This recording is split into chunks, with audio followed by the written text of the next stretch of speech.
How you all doing? So, Russell Brand. I've always liked him actually. I liked him in Big Brother. He used to do this Big Mother, sorry, Big Brother's Mouth. That was always quite amusing.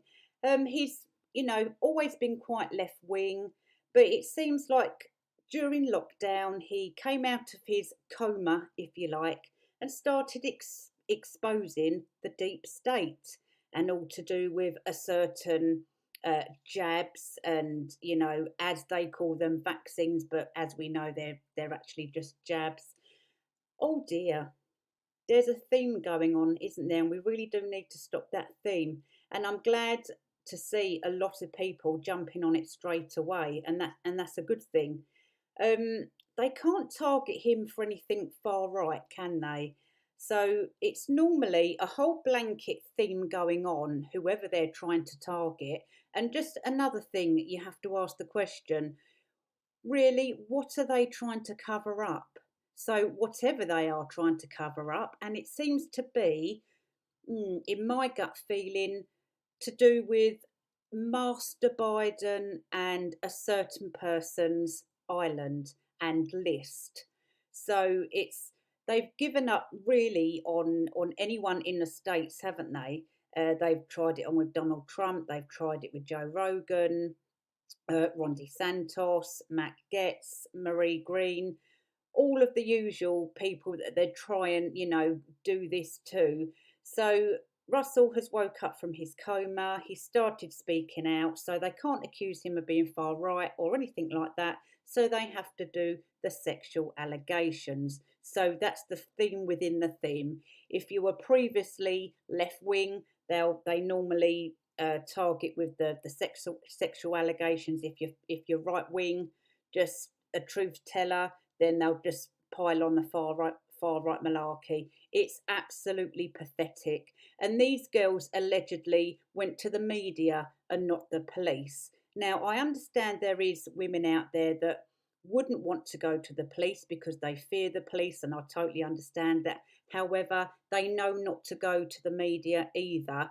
So there's, a lot of questions to be asked, and whatever they're covering up, look for that. So moving on now to Thomas Markle.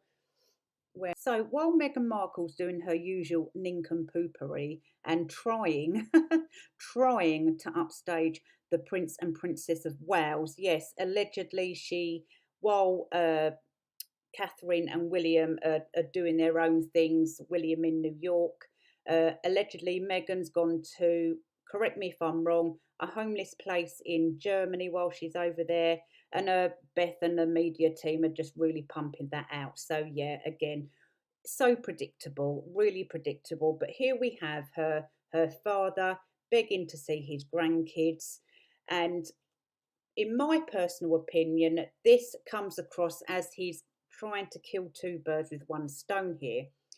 I'm not going to read it out. I'm just going to leave that there. Then I'll scroll down a little bit so you can have your own little gander at it. Do you think Thomas Markle dropped Doria in it when he said some people can go to prison for 5 years and be forgiven? Let me know your thoughts in the comments, guys. Now, I've seen people on doing their own little shows, and some of the other media companies and people on Twitter ask their audience, do you think Thomas Markle should be allowed to see his grandkids? And I thought, what the actual hell? Who even are you to even ask that question? Yes, of course he should be allowed to see his grandchildren. Every grandparent has the right to see their grandkids despite family feuds. Every grandchild needs their grandparent. This is absolutely despicable, Meghan Markle, what you are doing to your loving father. This poor guy has been ill not just once, not just twice, three or at least four, if I remember rightly, since the wedding or before. Personally, Thomas, I would cut all ties and just not even bother. But if you were doing this just to kill two birds, then thank you, because we've been waiting for some news on the Doria missing 10 or so years. But this poor man, and how dare anybody even ask that question? These people don't even know Thomas. He's never been a part of their lives, so they need to really back off and leave the guy alone. Yes, he's allowed to see his grandkids. Sadly, he raised a narcissist of a daughter. Obviously, he didn't realise. Yes, he spoilt her, but at the time, he thought that was the best way to raise her. I think if he could have his time again, I think it would be a different story. Well, obviously, narcissists are always going to be narcissists, but he probably would have handled things a bit differently. But I just think people need to give this guy a break. Yes, he went out there, but I have a feeling he wanted, like I said, he wanted to let us know something else. So good on you, Thomas. I think that's it for now, guys. But let me know your thoughts in the comments. Thank you for watching, and I will see you soon.